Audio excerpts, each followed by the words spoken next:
আজকে যে এত দূর থেকে আসছেন খেলতে, কেমন লাগতেছে আপনাদের? অনেক ভালো লাগতেছে, আলহামদুলিল্লাহ আমরা চ্যাম্পিয়ন নিয়ে এসেছি, এটা আমাদের বড় পাওয়া। আমার পার্টনারও অনেক ভালো খেলেছে, আমিও মোটামুটি আলহামদুলিল্লাহ খেলেছি। প্রথম ম্যাচ আমরা হেরে গেছি, তার কারণে খুব নার্ভাস ফিল করছিলাম। তারপরে আমরা সেকেন্ড ম্যাচ কাম ব্যাক করছি, আর থার্ড ম্যাচ আমরা উইন হয়েছি আলহামদুলিল্লাহ।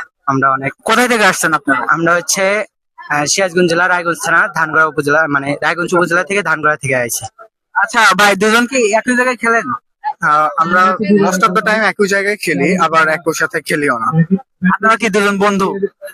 বন্ধু বলতে ও আমার ছোট ভাই, এক বছর সিনিয়র ওর থেকে আমি, বাট আমরা বন্ধুর মতো করেই মিশি। আপনার নাম কি? আমার নাম ইউসা। আপনার নাম? মোহাম্মদ রিফাত শেখ। এই যে প্রথম ম্যাচ হেরে গেলেন, একটা আনন্দ মুহূর্ত দর্শকরা বুঝতে পারলো, তারপর কাম ব্যাক করে দুইটা ম্যাচ জিতে গেলেন, কেমন লাগছে? আমার কাছে অনেক ভালো লাগতেছে, বিকজ আমার টিমমেট প্রথম ম্যাচ হারার পরে সেকেন্ড দিতে অনেক ভালো কামব্যাক দিছে। তো ওর প্রতি আমি আশা রাখবো সামনে যেন আরো ভালো করে খেলে। আর যারা ম্যানেজিং কমিটি আছে তাদের কাছে একটা ছোট্ট ধন্যবাদ থাকবে আমার, তারা অনেক সুন্দরভাবে খেলা পরিচালনা করছে। জি, ধন্যবাদ। দেখতে পেলাম এরা হচ্ছে উলুচ্চাবর পক্ষ থেকে খেলেছে। তারা সিরাজগঞ্জ জেলায় রায়গঞ্জ উপজেলায় ধানগড়ায় বাড়ি, তারা উলুচ্চাবর পক্ষ থেকে খেলেছে। দর্শক বিন্দু, এখন যাচ্ছি মানে উলুচ্চাবরের সাথে যারা হেরে গেছে অল ওভার টিমের ক্যাপ্টেন রাকিব ভাইয়ের কাছে।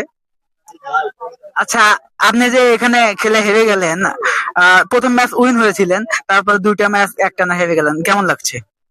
অত্যন্ত দুঃখের সাথে জানাচ্ছি যে আজকে ম্যাচটা চলাকালীন আমার ব্যাটটা একটু সমস্যার কারণে আমার সেকেন্ড ব্যাটটা আমার সাথে সোয়াই হয় নাই।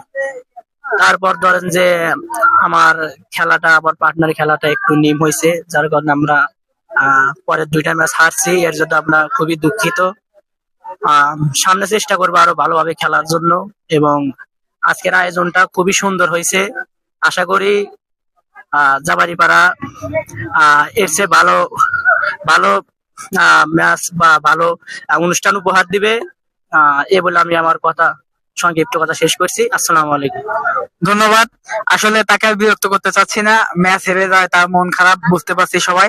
আসলে প্রথম ম্যাচ খেলতে গিয়ে তার ব্যাটটা সুতা ছিঁড়ে গেছে, যার কারণে তার মনটা খুব খারাপ। তারপর দুইটা প্রথম ম্যাচ উইন হওয়ার পরেও দুইটা ম্যাচ একটানা হেরে ফাইনাল থেকে ছিটকে গেছে।